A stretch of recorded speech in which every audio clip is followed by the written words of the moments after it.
Hello, welcome to our channel Hollywood World. In this video we are telling you about the history of Charlie Chaplin life from child to death.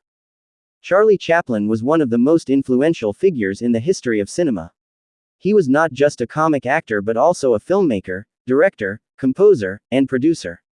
Chaplin's iconic character, the Tramp, made him a household name, and his contributions to silent films and early Hollywood cinema remain legendary.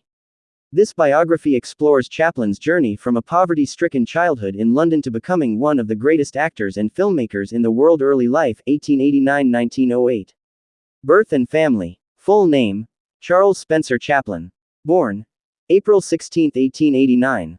Birthplace: London, England. Charlie Chaplin was born into extreme poverty. His parents, Charles Chaplin Sr. and Hannah Chaplin, were both music hall performers, but their careers declined due to alcoholism and mental illness. His father died when Charlie was just 12 years old, and his mother suffered from mental health issues, leading to her being institutionalized. Struggles in childhood. Chaplin and his brother Sidney often lived in workhouses and orphanages due to financial hardships. Despite his struggles, Chaplin showed a natural talent for performance, imitating people on the streets and entertaining others. He joined a dance troupe called the 8 Lancashire Lads, which gave him his first exposure to professional performances. Early career in theater, 1908–1913. Joining the theater. In 1908, Chaplin joined Fred Karno's comedy troupe, which was famous for slapstick comedy. His performances gained attention, and in 1910, he toured the United States, where he impressed American audiences. Moved to America. In 1913, Chaplin was discovered by film producer Mack Sennett, who brought him to Hollywood to work for the Keystone Film Company. This marked the beginning of his film career. Rise to fame in silent films, 1914–1920. Creation of The Tramp, 1914. Chaplin's breakthrough came when he created his iconic character, the Tramp, in the film Kid Auto Races at Venice, 1914. The character, with his bowler hat, cane, oversized shoes, and small mustache, became an instant success. Success at Keystone and Essanay Studios.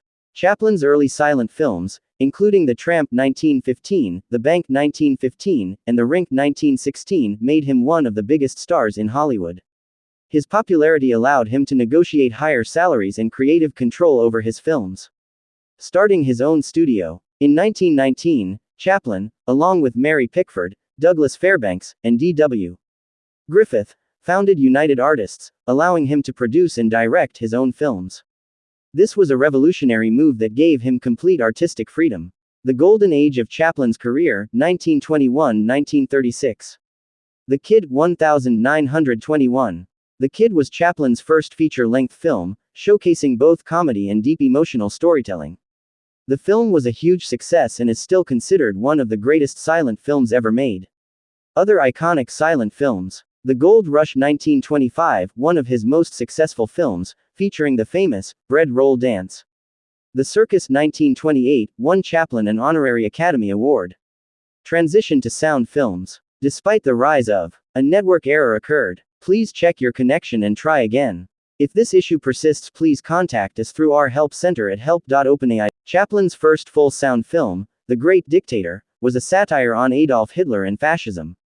The film was controversial but widely acclaimed, especially for its powerful final speech promoting democracy and peace. Political accusations and exile. In the 1940s, Chaplin faced accusations of communist sympathies during the McCarthy era in America. His film Monsieur Verdoux, 1947, was seen as anti-capitalist, increasing government suspicion. In 1952, while traveling to London, the U.S. government revoked his visa, effectively forcing him into exile in Switzerland. Later years and return to Hollywood, 1953–1977. Life in Switzerland. Chaplin lived in Switzerland with his wife, Una O'Neill, and their children. He continued making films, including A King in New York, 1957, and A Countess from Hong Kong, 1967. Recognition and return to America. In 1972, Chaplin was finally allowed back into the U.S. to receive an honorary Academy Award for his contributions to cinema. He received a 12-minute standing ovation, the longest in Oscar history. Knighthood and final years. In 1975, Chaplin was knighted by Queen Elizabeth II, becoming Sir Charlie Chaplin. He spent his final years at his home in Switzerland, surrounded by his family. Death and legacy. Death. Chaplin passed away peacefully in his sleep on December 25, 1977, at the age of 88. His funeral was held in Switzerland,